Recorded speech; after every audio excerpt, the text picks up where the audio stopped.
Okay, we are live on the Power Chat series. Good afternoon, everyone. Hope you're having a great week. We're talking about the next event that you're not going to want to miss. It is the Carolina Martial Arts Open. So I have the promoter on with me here today. How are you doing? Doing great. How are you?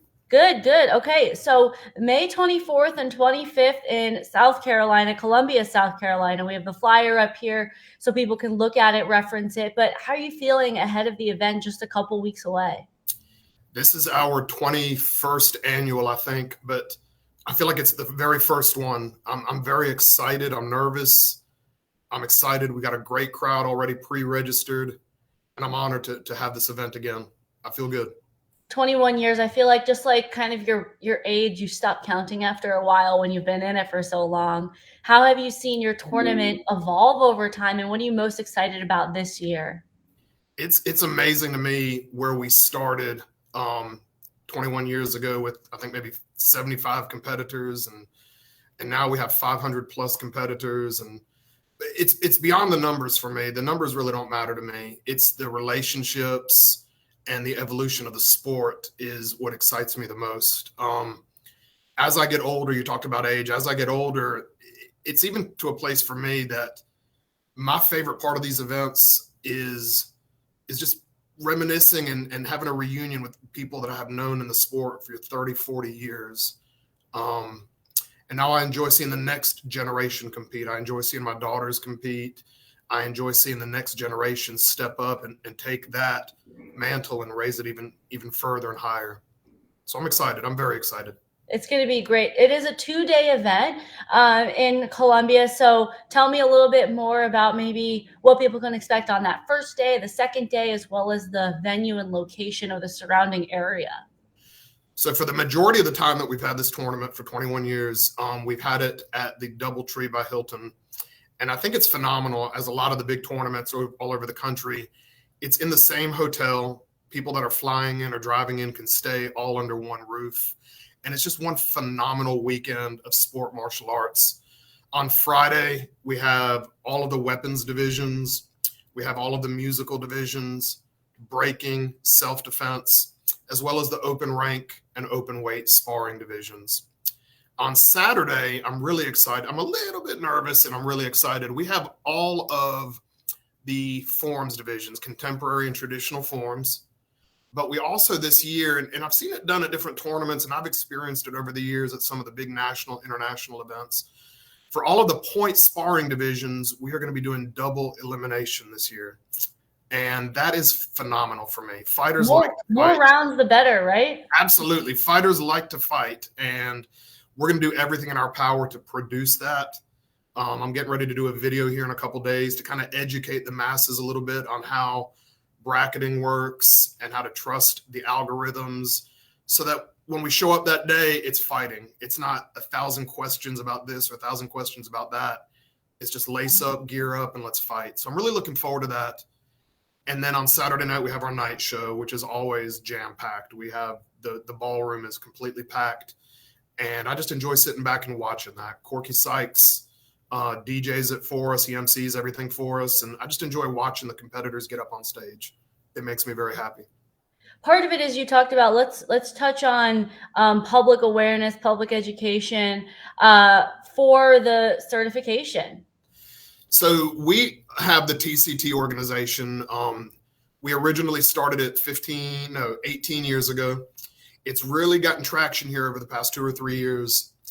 And one of my favorite things to do now is, aside from watching the competitors compete, my daughters compete, I enjoy leading black belt meetings. I think that we are in a generational crossroads. A lot of the older guys that have been with us for years are starting to step aside, and we've got the younger generation that is starting to step up and judge.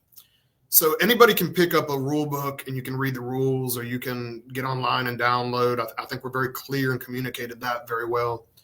But now I'm excited to take it to a different level. Beyond the rules, I want to teach people how to run a ring, how to speak to competitors, how to communicate to parents, and hopefully to try to have consistency in an often very subjective world of judging.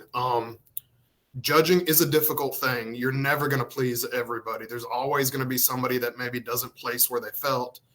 but how can we do that on a consistent level to where we're offering a consistent product, fairness, equity to everybody? So I'm excited. We've got about 20 or 30 people that are going to be joining us that I'm aware of so far, hopefully maybe a little bit more. And we're going to get the ball rolling on certification. Again, beyond the rules, but how to run a ring, how to communicate with people, and how to hopefully move our sport forward for the next generation.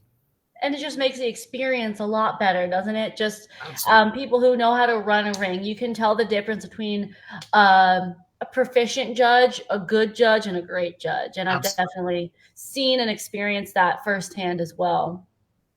Now, tell me a little bit more about. So we're going to want to make sure we cover registration and things like that. I'm sure you're feeling good, but there's always those procrastinators. Tell me a bit more about registration, pricing, tiers, all of that nitty gritty. Everything is on Uventex. I will humble myself for a minute and tell you I surround myself with people that know a whole lot more than I do. My wife is a CPA. She's in charge of all of our registration. You can go straight to my Uventex, pull up Carolina Martial Arts Open as you do many of the other tournaments. And registration is open through that weekend, through Friday and Saturday. Okay. The past couple of years have been a little different for us, and I don't know how a lot of the other organizations are feeling about it, but we used to have 25-ish% of people pre-register and 75% at the door. For the past few years, and I love how it's evolving, we probably have 75% of people that are registering prior to, Mm-hmm. as opposed to registering at the door. So I kind of like the trend where it's going. Our numbers are phenomenal right now. But again, to me, it's not even about the numbers. It's about the experience that we're getting ready to create.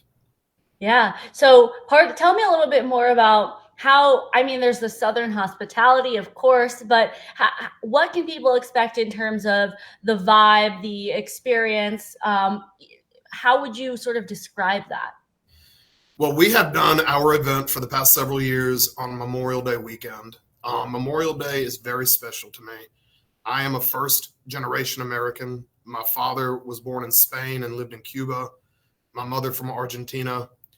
I absolutely get how special America is and how blessed we are to live in this country. So, first and foremost, that weekend, we honor a fallen hero every year. We bring, in this case, it's Corporal David Wymortz, a gentleman that I grew up with, passed away in the Marines in 2006. We bring him up on stage at the beginning to open the tournament. His family up on stage. We have the sheriff's department that does the honor guard, and it really is special. You have in a ballroom, I don't know how many people will be there that early in the morning, but typically 500-600 people are in a ballroom, and everybody stands up and everybody is dead silent. And it is just a beautiful thing to watch. So we've got music playing throughout the weekend in the background. A lot of it is centered around America. It's just a patriotic weekend that we give thanks, and we're doing what we love to do. It's a beautiful thing. I joke we had a scorekeeper meeting the other night training on double eliminations.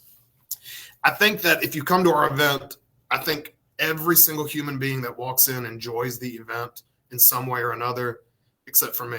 I'm running around all over the place, but that's what I thrive on. I really hope that everybody has a good time and everybody enjoys themselves. That's great. I can, even just describing it, I think there's a sense of humility, humbleness when you put it on Memorial Day weekend, right? And recognize the people who have served our country, and also, that bleeds into, for lack of better words, but that bleeds into the atmosphere of the tournament. So I'm excited for people to post their pictures, for people to recount it.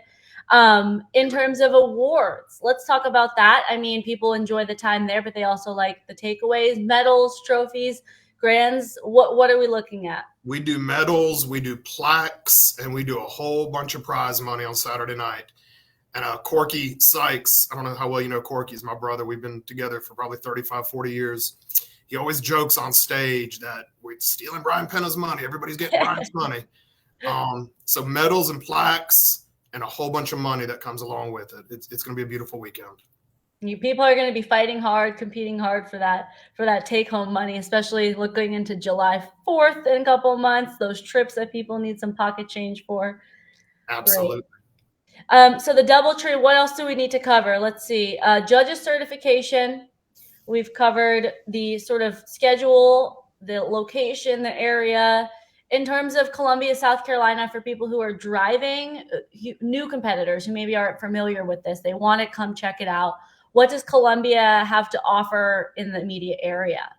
I'll touch on that on 1 second. If I may, something else. You asked if I had something else, something that popped in my brain. Yes. One of the flyers that you had a second ago is very special to me. That was up on the screen. The legacy, the dojo, that one right there. The dojo organization. The dojo organization, to my knowledge, is in the top 2 or 3. Forgive me if I'm wrong. Longest running sport martial arts organizations in the country. They started in 1950. Excuse me, 1950. They've been around for 50 years. I have been blessed to know all of those initial pioneers, and they have become my mentors over the years. And what we have done is we've invited all of those guys to come back. They're going to be up on stage with me Saturday night. We're all going to be dressed nice. I'm going to present them different appreciation awards. I'm going to introduce them to the crowd. And basically the reason for that, I